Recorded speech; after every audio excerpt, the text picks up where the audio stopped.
सूक्ष्म, कई बार कहते हैं ना कि दान करो, वहां से चुरा लो, साधु सेवा करो। नहीं, कैसे करो? धन शुद्ध होना चाहिए, स्थान शुद्ध होना चाहिए, निमित्त शुद्ध होना चाहिए, संग शुद्ध होना चाहिए।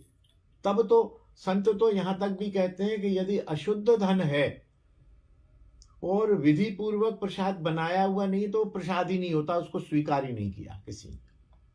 और यही कारण है, कितना आप 64 मेहनत कर लो, कितना आप बड़ा भंडारा कर लो, जो विशुद्ध भक्ति में लगे हुए वैष्णव हैं वो इन भंडारों में कभी नहीं जाते हैं,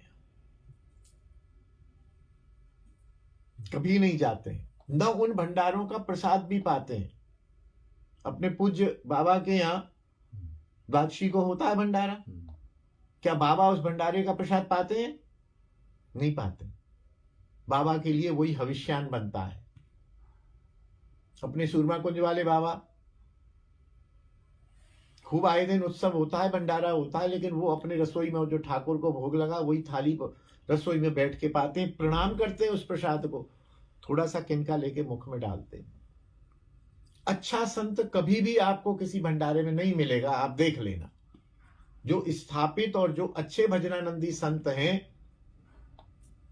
80% की स्थिति तो ये हो गई है कि गलत भिखारी, अफीमची, रिक्शे वाले, तांगे वाले लोग भंडारों में मिलेंगे और झगड़ेंगे 50-50 रुपए दक्षिणा के लिए, आगे बैठने के लिए, पीछे बैठने के लिए।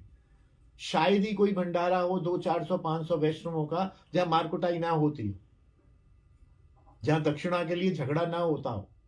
तो क्या दक्षिणा के लिए जो झगड़ रहा है वो संत है? वो विशुद्ध वैष्णव है? और वो क्या इस माल को पचा पाएगा?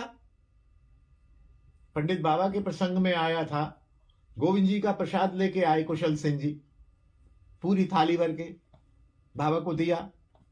बोले बाबा और सेवा? बोले सेवा यही है कि ये जो प्रसाद है गोविंद जी पचा पाते, मैं नहीं पचा पाता हूं, अगली बार से मेरे लिए प्रसाद मत लाना। किनका उठाया, मुख में डाल दिया, प्रणाम कर दिया। क्यों क्यों इतना विचार था? आज वो विचार समाप्त हो गया। इसलिए इस 1200 वर्ष पुरानी, 800 वर्ष पुरानी कथा से हम लोगों को, हमारे आश्रमधारियों को, हमारे संतों को, महंतों को थोड़ा सा इस विषय में जागरूक होना चाहिए कि बड़ा भंडारा करने से तुम बड़े महंत नहीं हो जाओगे। बड़ा भजन करो, बड़ा संकीर्तन करो, बड़ी कथा करवाओ, बड़ा भक्ति शास्त्रों का अध्ययन कराओ। अभी उत्सव हुआ यहाँ एक आश्रम में, मैं नाम नहीं लूंगा, 7 दिन तक सप्ताह हुई और बड़े प्रसिद्ध, बड़े विद्वान आचार्य द्वारा कथा हुई। भंडारे में 2000 आदमी था, उस कथा में रोज 5 आदमी भी नहीं थे। एक दर्शक ने मेरे को बताया, मेरे से कहा आप चलना, मैंने कहा कल चलेंगे। तो बोले आज मैं होके आऊंगा। वो आज हो क्या? बोले गुरुजी रहने दो। आपने क्या हुआ? बोले 8 आदमी थे वहां, जबकि 50 संत उस आश्रम में रहते हैं।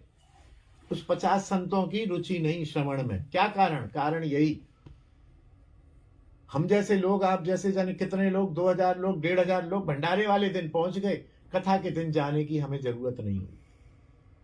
कहां जा रहा है हमारा ये अध्यात्म वैष्णव जगत? कहां कितनी विकृति हो रही है? ये विचारणीय प्रश्न है। ये यद्यपि सभी को बुरा लगेगा, मैं क्षमा भी मांगता हूं, निंदा करना मेरा उद्देश्य नहीं है, लेकिन ध्यानाकर्षण कराना चाहता हूं इस आधार पर। अपनी मनमानी कोई बात नहीं बोल रहा हूं।